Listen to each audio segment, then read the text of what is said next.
selamat datang kembali di YouTube channel aku, Yolanda Sela Edukasi Bersama. Nah, jika di video sebelumnya kita telah belajar bersama tentang asal-usul dari suku Kubu atau suku anak dalam. Nah, di video kali ini aku akan membahas tentang 5 adat istiadat dan kebudayaan dari suku Kubu atau suku anak dalam. Ayo kita belajar bersama.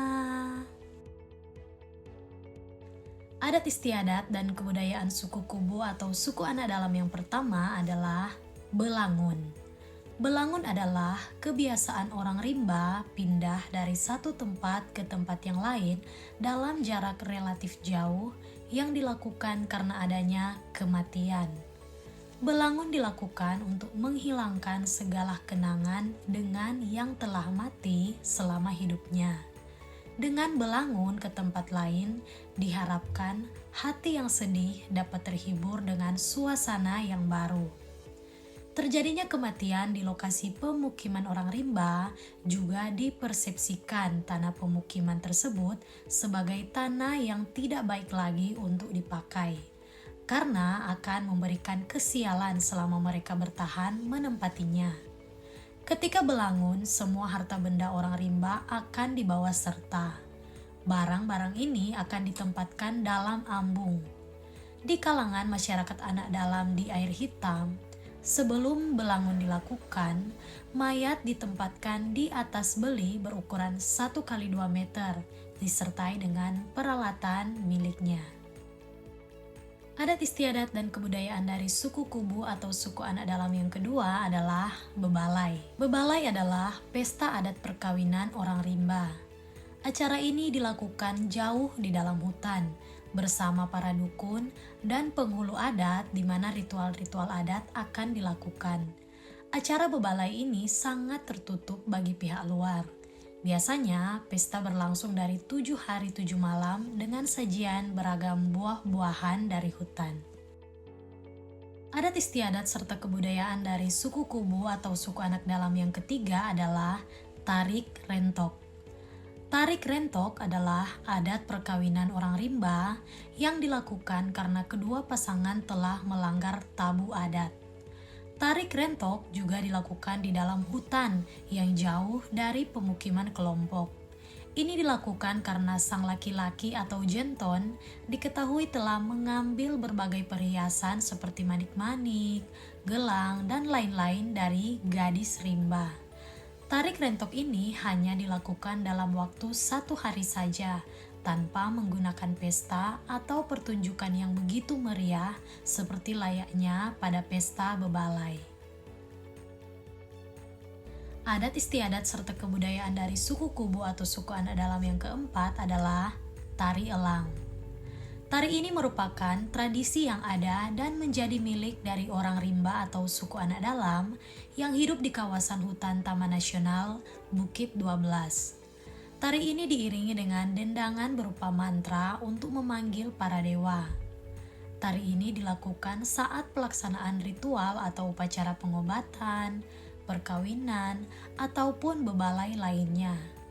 Dalam pertunjukannya, tari elang menggunakan iringan musik berupa mantra-mantra yang dilantunkan atau didendangkan oleh si penari. Penari menggunakan sehelai kain panjang sebagai perlengkapan tari.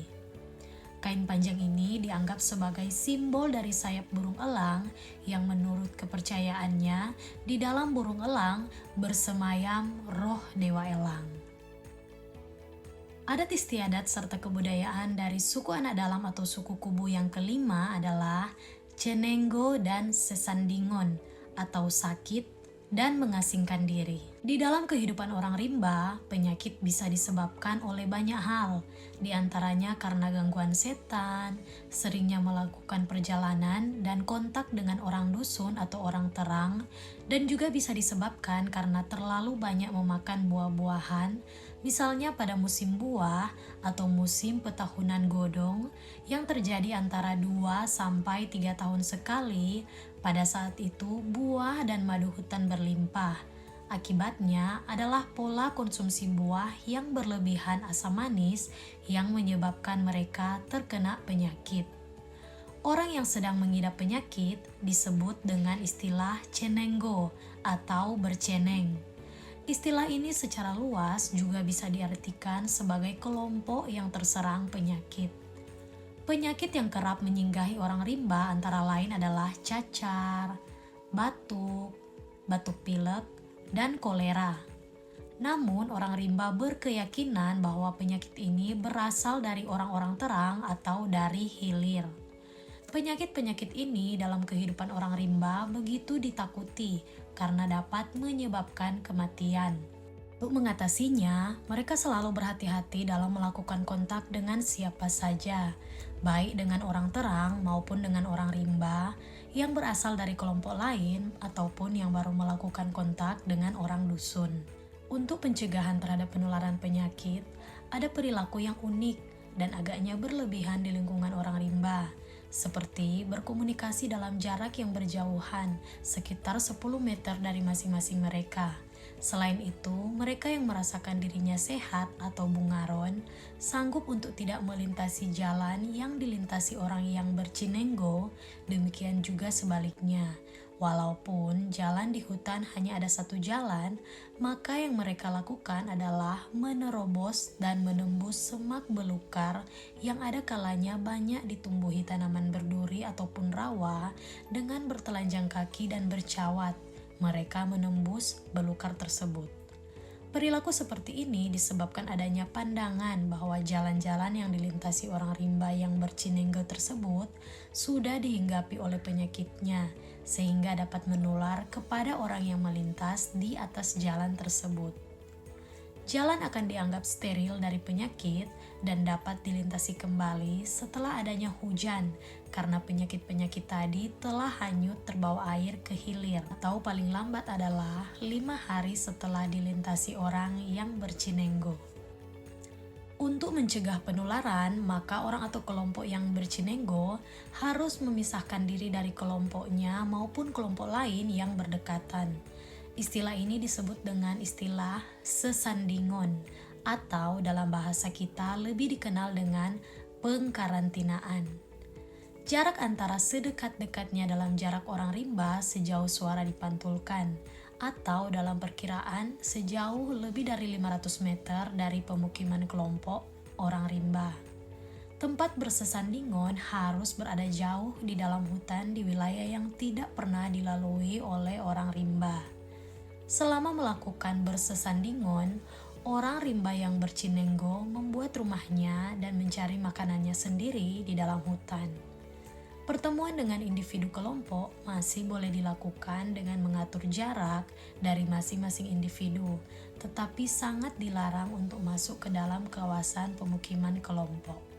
Selama bersesandingon, tentunya jika tidak mendapatkan makanan atau binatang buruan, mereka boleh meminta kepada kelompoknya untuk diantarkan ke suatu tempat dan ia akan menjemputnya. Begitupun sebaliknya, orang yang bercinenggo boleh saja memberikan binatang hasil buruannya kepada kelompoknya. Oke guys, itulah 5 adat istiadat dan kebudayaan dari suku Kubu atau suku anak dalam. Semoga video kali ini bisa mengedukasi kita semua ya. Mohon maaf jika terdapat kesalahan maupun kekeliruan dalam penyampaian informasi ini. Silakan teman-teman kirimkan kritik maupun saran melalui kolom komentar. Thank you for watching and see you on the next video.